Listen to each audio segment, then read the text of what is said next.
Sir मैत्रिणींनो, कसे आहात तुम्ही? सर्वप्रथम तुम्हाला श्री स्वामी समर्थ.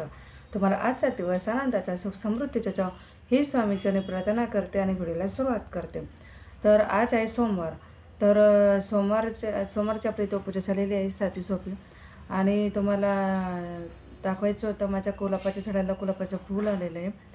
तर त्यासाठी तो पण तुम्हाला दाखवते मी. आणि दुसरी गोष्ट अशी आहे की आता चालू होणार आहे आपली शाकंभरी नवरात्र.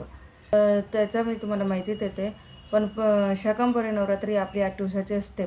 आपल्या ज्यांच्याकडची पद्धत अशी त्या पद्धतीनुसार तुम्ही करू शकतात. तर शाकंभरी नवरात्रीमध्ये कोणी दुर्गा सप्तशतीचे पाठ लावतात, कोणी घट बसवतात, कोणाच्या आरत्या असतात शाकंभरी नवरात्रीमध्ये. तुम्ही तुमच्या पद्धतीनं जसं होईल तसं तुम्ही करा. कारण की कोणाचे सांगण्याहून वगैरे वगैरे असं काही करू नका तुम्ही. आपल्याला जसं सोयीस्कर होतं तसं तुम्ही करायचं. आता तर ज्यांना जितकं शक्य होईल त्यांनी दुर्गा सप्तशतीचे पाठ वाचायला सुरुवात करा. कारण काही मी पण केला नाही, मी तुम्हाला काय बोलू, मी पण केलेला नाही आहे. कारण माझ्याकडे असे प्रॉब्लेम चालू आहेत ना, तुम्हाला काय सांगू त्याच्यामुळे. आणि दुसरी गोष्ट अशी आहे की माझं उद्यापन बाकी आहे. तर मी आता जाते मार्गशीर्ष गुरुवारचं पूजेचं सामान आणायला.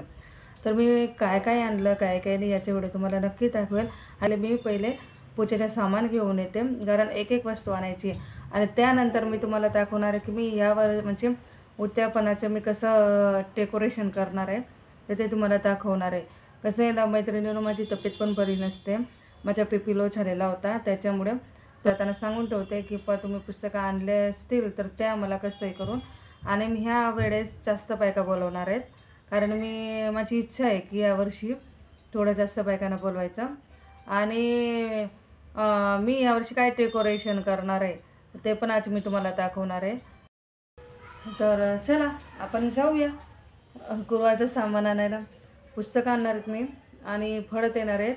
आता फळं काय त्याचे तो विचार चाललेला आहे, कारण केळ्यात येता येणार नाही, कारण केळ्यात यायला काही नाही, पण सर्दीचं सीझन चालू आहे. त्यामुळे विचार चालू दुसरं काहीतरी फळ द्यायचं. आणि बघू आता काय द्यायचं काय नाही. तर पण मी पुस्तकं पहिले मेन गरजेची आहेत मला. ते ठेवत नाही, अडते कुंकवाले दादा लोक ठेवत नाही मार्गशीर्ष महिन्यात संपला की. आणि मला थोडा मुकुट माझा, तर मुकुट पण सजवायचं आहे. तर चला. तर मी आज आलेली एक गुरुवारचं उद्यापनाचं सामान घेऊन. पण मैत्रिणीनं मला एक गोष्ट म्हणजे 2-3 जणांनी सांगितलं, पौष महिन्यामध्ये उद्यापन करत नाही. पण तसं एक गोष्ट सांगू का, आपल्या काही कारणामुळे उद्यापन जर समजा झालं नाही तर आपण करू शकतो. असं राहिलं असतं तर आपली शाकंभरी नवरात्र जी असते ती पौष महिन्यात आली नसते. आज असं कोणत्याच हिंदू धर्मात दिलेलं नाही आहे, कोणत्याच पुराणात दिलेलं नाही आहे. आपल्याला ज्या गोष्टी शक्य होतात तर त्या गोष्टी करायच्या कधी पण मित्रांनो. खरंच सांगते. आता आपली शाकंभरी नवरात्र मंगळवारी दिनांक 7 जानेवारी 2025 ते सोमवारी दिनांक 13 जानेवारी 2025 पर्यंत आहे. तर ही नवरात्री जी असते ती हिंदूची कुलदेवता आहे. ही पार्वती माता आहे. शाकंभरी देवी जी आहे ही पार्वती माता आहे. त्यामुळे ना हिची खूप विशेष सेवा करायची असते नवरात्रीमध्ये. तर तुम्ही ही नवरात्र आहे ना पौष महिन्यातच येते, पण आहे ना ती पौष शुद्ध अष्टमी ते पौर्णिमा या काळात ही नवरात्र साजरी करण्यात येते. या नवरात्रीत आपल्या कुलदेवी प्रमाणे किंवा कुलाचार प्रमाणे घटस्थापना करायची असते. पण ज्यांच्या घरामध्ये असतील असं म्हणजे घटस्थापना करण्याची पद्धत त्यांनी करायची. ज्या घरामध्ये शाकंभरी नवरात्राची घटस्थापना होत नसेल त्यांनी निदान दुर्गा सप्तशतीचा पाठ करायचा. आणि शाकंभरी नवरात्रीमध्ये काय काय सेवा करायचं ह्या पण मी तुम्हाला व्हिडिओमध्ये सांगणार आहेत. पण ते आज नाही सांगणार आहेत, मी उद्या सांगणार आहेत. शाकंभरी नवरात्रीमध्ये काय काय सेवा करायच्या ही घटस्थापना करत असणार तुम्ही नागवेल्याच्या 9 पानांची माळ तुम्ही देवीच्या घटावर बांधावी. देवांची लांबूनच पंचोपचार पूजा करावी रोज. जशी आपण नवरात्रीमध्ये घटस्थापना करू सेम तशीच पद्धत आहे याच्यामध्ये पण. पण तुम्हाला जर करायची असेल तर तुम्ही करू शकतात, नाही करायची असेल तर काही हरकत नाही. आपल्या कुलाचार प्रमाणे त्याचे रीती रिवाज आहेत ते करायचे तुम्ही. ही जी आहे ना आणि शेवटच्या दिवशीनं काय करायचं, शेवटच्या दिवशी ना हे शाकंभरीच्या नवरात्रीच्या शेवटच्या दिवशी तुम्ही पूर्णाच्या वरणाच्या नैवेद्य दाखवायचं आणि शक्य तेवढा जास्तीत जास्त पालेभाज्यांच्या नैवेद्य दाखवायचा. म्हणजे ही शाकंभरी नवरात्रीच्या शेवटच्या दिवस आहे ना, त्यावेळेस तुम्हाला पुरणाचा नैवेद्य, वरण, पोळ, वरणाचा आणि पुरणाचा नैवेद्य दाखवायचा, पालेभाज्याचा नैवेद्य दाखवायचा आणि आपण साधं गोड पण दिलं तरी चालतं. जर तुम्ही घटस्थापना करीत असणार तर, आणि जर तुम्ही घटस्थापना करीत नसणार ना, तर तुम्ही साधे दूध, चपातीचे पण नैवेद्य दाखवलं शेवटच्या दिवशी तरी चालेल. पण मी काय म्हणते, थोडंसं एवढंसं वाटीभर पुरण टाकून द्यायचं. काही वेळ लागत नाही. एवढं वाटीभर पुरण टाकून द्यायचं आणि त्याच्या पुरणपोळ्या करायच्या. पण आपण तेवढं देवांचं करू. तर आता हल्ली अजून एक व्हायरस आलेला आहे चीनमधून. तर मी असं ऐकलेलं आहे की तो मुंबईमध्ये एक मनुष्य सापडलेला आहे. तर त्याप्रमाणे आपण देवांना जेवढं होईल शक्य तेवढी तुम्ही सेवा करा. स्वामी समर्थ माऊलींना निवेदन करा की हा जो आजार आलेला आहे हा परत नको येऊ तो. कारण दुसरं काही नाही, आपल्यासारखा मीडियम क्लासचा माणूस याच्यामध्ये मरतो. कारण मिडल क्लासवाल्या लोकांकडे काय असतं ना, तर फक्त त्यांच्या नोकरीवरती असतात, हातमजुरीवरती असतात. तर असे लोक त्यांची खूप नाजूक पडून जाते अशा वेळेस. कारण लॉकडाऊनमध्ये आम्ही खूप अनुभव घेतलाय. त्यासाठी मी स्वामी समर्थ माऊलींना ही विनंती करते की आता हा जो व्हायरस आहे तो हा व्हायरस पुन्हा येऊ नको तो. तर चला, तर मी तुम्हाला सांगत होते शाकंभरी नवरात्रीची. ही ती शाकंभरी नवरात्री प्राचीन काळी दुष्काळ पडल्यावर ऋषीमुनींनी देवीची आराधना केली व त्यामुळे देवी प्रकट झाली. ही देवी ऋषीकडे 100 डोळ्यांनी पाहू लागली. तर या देवीला शताक्षी हे नाव पडाले. मग या देवीने स्वतःच्या शरीरामधून सर्वप्रथम शाक म्हणजे सर्व प्रकारच्या पालेभाज्या, अन्न, धान्य निर्माण केले. म्हणून या देवीला शाकंभरी नवरात्र म्हणतात. देवी सप्तशतीत वर्णिलेल्याप्रमाणे महाकाली रूपा देवी शाकंभरी नीलोत्पललोचना नीलवर्णी आहे. तिच्या एका हातात शाकंभरी अन्नपूर्णा हे पार्वती मातेचे प्रतीक आहे. हे पार्वती मातेचे अन्नपूर्णा स्वरूपातील व्रत सुखकारक, अपिष्ट करणारे, सौभाग्य वाढविणारे, ज्ञानवृत्ती करणारे, कौटुंबिक जीवन सुखमय करणारे व पावित्र्याचे प्रतीक आहे. म्हणून हा उत्सव निसर्गाचे, धरणीचे, कृषीचे, अन्नमातेचे उपकार कृतज्ञता व्यक्त करण्यासाठी मनोभावे करावा. या नवरात्रीच्या कालावधीत श्री शाकंभरी देवीचे तुम्ही मंत्र म्हणू शकतात 16 वेळा, किंवा दुर्गा सप्तशतीचा पाठ करू शकतात. हे म्हणायचं. आणि तुम्हाला शाकंभरी देवीच्या नवरात्र पण शाकंभरी देवीचा मंत्र सांगते ना. ओम ह्रीं श्रीं क्लीं भगवती माहेश्वरी अन्नपूर्णे स्वाहा. ओम ह्रीं श्रीं क्लीं भगवती अन्नपूर्णे नमः. ओम सर्वपाता विनिर्मुक्तो धनधान्य सुतान्वित मनुष्य मत प्रसादेन भविष्यन्ति न संशया. हे आपले शाकंभरी देवीचे मंत्र आहेत. तर तुम्हाला पाहिजे असेल तर तुम्ही मला कमेंटमध्ये सांगू शकतात, म्हणजे मी तुम्हाला ते मंत्राचे डिस्क्रिप्शन बॉक्समध्ये लिहून देईन. तर कसंही झालं तरी तुम्ही शाकंभरी नवरात्री तुम्ही उत्सव करू शकतात. आता दुसरी गोष्ट अशी आहे की काही लोकांना प्रश्न पडला होता, मला पण प्रश्न पडला होता. पण हे बघा, जर आपण पौष महिन्यामध्ये काही कार्य करू शकत नाही, तर एवढी म्हणजे शाकंभरी देवीने आपल्यासाठी पालेभाजी उत्पन्न केल्या, अन्नधान्य उत्पन्न केलं, मग ही नवरात्र साजरीच झाली नसती ना. तर त्याच्यासाठी तुम्ही असं मनामध्ये काही शंका आणू नका आहे.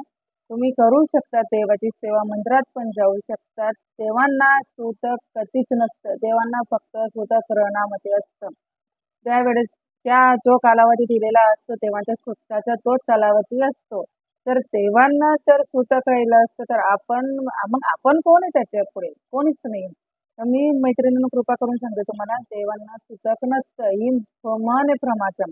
आपल्याला पोथी पुराणामध्ये, भागवत पुराणामध्ये, शिवपुराणामध्ये सांगण्यात आलेलं आहे की देवांना सूतक नसतं.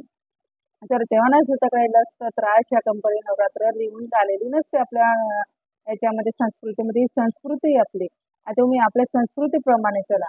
पण मी शक्यतो म्हणजे तुम्ही उद्यापासून दुर्गा सप्तशतीचा पाठ वाचायला चालू करा. नाही तर एक तरी पाठ करा तुम्ही. 8 दिवसामध्ये एक तरी पाठ करा. आपल्याला जितकं शक्य होईल तितकं तुम्ही करू शकतात. तर मी गुरुवारी ते पण करणार आहे. त्याच्यासाठी मी काय काय सामान आणलेलं आहे त्याचं मी तुम्हाला दाखवते. पण माझं काही समजा तुम्हाला जर मंत्र पाहिजे असेल तर तुम्ही सांगू शकता तुम्हाला कमेंट्स बॉक्समध्ये. मी तुम्हाला तो डिस्क्रिप्शन बॉक्समध्ये लिहून देईल. तर चला, पण हा मंत्र तुम्ही 16 वेळा जप करायचा आहे. एक गोष्ट लक्षात ठेवा, हे 3 मंत्र तुम्ही 16 वेळा जप करायचे. आणि नाही आपल्याला मंत्राचं आम्हाला समजतं तर तुम्ही आपल्या कुलदेवीचं पण नाव ठेवू शकता, किंवा आपल्या माता पार्वतीचे नाव घेऊ शकतात. सर्व मंगल मांगल्ये शिवे सर्वार्थ साधिके शरण्य त्र्यंबके गौरी नारायणी नमस्ते. हा शिव पार्वतीचाच मंत्र आहे. आपल्या पार्वती मातेने अनेक रूपे घेतलेले आहेत, त्यामुळे तुम्ही हा पण मंत्र म्हणू शकता. तर चला मी आता तुम्हाला उत्यापनाचं काय काय आणलेलं आहे तो व्हिडिओ दाखवते मी तुम्हाला. चला, तर सगळ्यात पहिले मी काय आणलेलं आहे तुम्हाला दाखवते खरी गोष्ट. कारण मी खरं सांगते मार्केटमध्ये गेलेली नव्हती, आज गेली मी. तर मला स्वामी समर्थाच्या केंद्रात पण जायचं होतं कॅलेंडर आणायला, पण मला कॅलेंडर भेटलं नाही. तर बघू उद्या तर मला जाणं शक्य झालं केंद्रामध्ये, तर मी नक्की तिथून कॅलेंडर आणणार. बरं का, मी भाग्यचे कॅलेंडर आणलेलं बघू शकतात.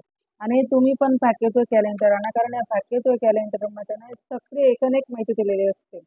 मी गेल्या वर्षी पण हे भाग्यचे कॅलेंडर आणलेलं होतं, तर याच्यामध्ये सगळी एकूण माहिती दिलेली होती. बघू शकता तुम्ही, बघू शकता तुम्ही सगळी एकूण एक माहिती असते. आपले शुभ दिवस कधी असतात, काय असतात.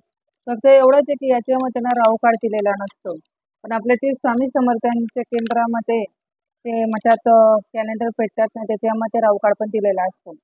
तर त्याच्यामुळे तर तुम्हाला शक्य होईल तर तुम्ही दाखवते कॅलेंडरच आणा. त्यानंतर मग मी दाखवते तुम्हाला काय काय आणलेलं आहे मी. हे बघा, हा धूप आणला मी. हा धूप आणला मंगलपूजा धूप आणलेला आहे मी. हा वाटी धूप आहे, कारण ना मी त्या दादांकडे गेलेली होती, तर त्यांनी मला ना पहिल्या टायमाला ना म्हणजे मार्गशीर्ष सुरुवात चालू झाले त्यावेळेस ना मला श्रद्धा धूप दिलेला होता. मी त्या दादांना कंप्लेंट केली, म्हटलं मला तो धूप बिलकुल आवडलेला नाही, कारण त्या धुपाचा सुगंध पण येत नाही घरामध्ये. आणि जर आपण जो धूप लावला ना घरामध्ये पेटवला ना, तर धुपाचं असं हे पण होत नाही. त्यामुळे मग आता बघा, नुसतं मी हे आणलेलं आहे त्यामुळे इतकं सुगंध येतो यांचा की तुम्हाला काय सांगू. ते विचार करा लावल्यावर किती सुगंध येईल. तर मी हा मंगलपूजा आणलेला आहे. तर मला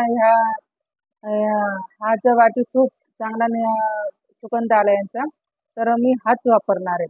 मी त्यांना अजून एक मागवला आहे, त्यांना सांगितलं त्यांच्याकडे नव्हता, तर त्यांच्याकडे मी सांगितलं की तुम्ही वैष्णवी तूप पण आणा, कारण वैष्णवी तूप पण खूप छान असतं. त्यानंतर मग मी शिवम्मा अगरबत्ती आणली आहे, बघू शकता तुम्ही. आणि आता मी तुम्हाला एक गोष्ट सांगणार आहे अगरबत्तीविषयी पण. मग आपल्या एक ताई आहेत, तर ते आहेत ना बिलकुल ओरिजिनल आयुर्वेदिक अगरबत्ती विकतात. तर तुम्हाला ओरिजिनल अगरबत्ती पाहिजे असेल तर मी स्वतः मागवणार आहे त्यांच्याकडून ओरिजिनल अगरबत्ती. म्हणजे पूर्ण ओरिजिनल असते, आयुर्वेदिक असते, त्याच्यामध्ये एकही 100% केमिकल नसतं, एक सुद्धा नसतं, शुद्ध याच्यापासून बनवलेल्या असतात त्या. तर मी मागवणार आहे त्या अगरबत्त्या. तर जर मी मागवल्या आहेत ना, तर तुम्हाला पण त्याच्यावर नक्की टाकेल. पहिले मी अनुभव घेईल, मग तुम्हाला शेअर करत जाईल मी.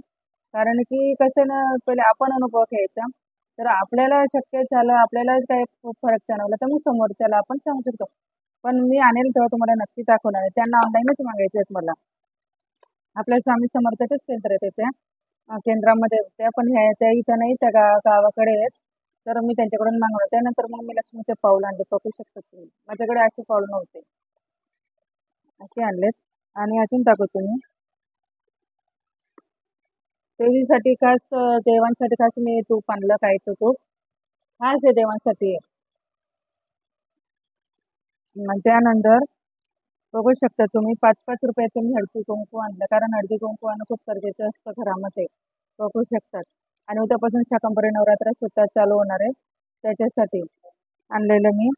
देवी ज्योती भरायची मला गुरुवारी, तर त्यांचं पण सामान आणलेलं आहे मी, बघू शकतात तुम्ही. आणि त्यानंतर मग मी आणलेलं आहे बघा हे तूप, वाटी तूप ठेवायचं याच्यामध्ये ना. वाटी तूप ठेवलं ना की असं उकडायचं, बघू शकतात तुम्ही. आणि मग याच्यामध्ये मी वाटी तूप ठेवणार आहे. तुम्ही साधा तूप पण ठेवू शकता, चामुंडेश्वरी तूप पण ठेवू शकता तुम्ही याच्यामध्ये. आणि हे असं लावलं ना, त्याला क्लिप लावायची, इतकं छान धूर निघतो ना याच्यामधून, एकदम याच्यासारखं एकदम, मग खूप छान निघतो धूर. तर मी पण पहिल्यांदा आणलेलं आहे, तर बघू शकता तुम्ही. याला क्लिप पण आहे म्हणजे उडत नाही कुठं पण, बघू शकता तुम्ही. हे आणलेलं आहे मी. आणि परत छोटी मधाची बाटली आणली मी. आणि बायकांना ओटीमध्ये द्यायला मी सुपाऱ्या आणल्या, सुपाऱ्या द्यायच्या, सुपारी खूप गरजेची असते. त्यानंतर मग मी तुम्हाला दाखवतो, मी बघा पुस्तक आणलेले, बघू शकता तुम्ही. पुस्तक आणलेले, बघू शकता तुम्ही. पुस्तक आणलेले, हे 31 पुस्तक आहे. मी 31 बायकांना बोलवणार आहे. आता तुम्ही म्हणणार ताई एवढ्या बायकांना का बोलवते तू, आपल्या पुस्तकामध्ये 8 किंवा 11 8च लिहिलेले आहेत.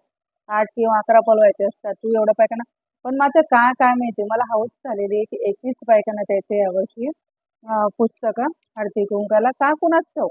माझं मन पहिलंच सुरुवात झालेलं होतं की ह्या वर्षी मी 21 पायखाना बोलवणार आहे. फक्त देवी आईने माझ्याकडे सेवा करून घ्यावी ही मी विनंती करते. तर बघू शकता तुम्ही तुम्ही 21 बायकांसाठी 21 पुस्तक आणलेले आहेत. बस आता हेच निवेदन आहे की माता राणीने माझी सेवा करून घ्यावी बस. तर आणि दुसरी गोष्ट मी ते डेकोरेशन करणार आहे त्याच्यासाठी पण आणलेलं आहे मी काही सामान. पण डेकोरेशनचा व्हिडिओ मी तुम्हाला उद्या टाकणार आहे. तर त्याच्यासाठी आता जो बाकीचा सामान आहे उद्यापनाचा म्हणजे फळं, फुलं वगैरे ते मी बुधवारी येणार आहे. तर तुम्हाला माझं काही चुकलं असेल तर तुम्ही मला क्षमा करा. पण मी तुम्हाला सांगते मैत्रिणींनो, तुम्ही खरंच शाकंभरी नवरात्र आहे तर मनात काही शंका आणू नका आहे. प्रत्येक दिवस एकसारखा असतो. त्यांचं उद्यापन बाकी असेल त्यांनी पौष महिन्यात सुद्धा करू शकतात. आणि माझं काही चुकलं असेल तर मला क्षमा करा. आणि तुम्हाला जर काही विचारायचं असेल तर तुम्ही कमेंट बॉक्समध्ये विचारू शकतात किंवा काही चुकलं असेल माझं तर तुम्ही पण कमेंट बॉक्समध्ये सांगू शकतात. तर चला आणि आता मी काय बनवणार आहे डेकोरेशन ते पण तुम्हाला टाकणार आहे व्हिडिओ उद्याच्या दिवशी. चला तुम्हा सगळ्यांना श्री स्वामी समर्थ. उद्या परत भेटू आपण नवीन व्हिडिओ सोबत. तर चला बाय. तुम्हाला सगळ्यांना श्री स्वामी समर्थ.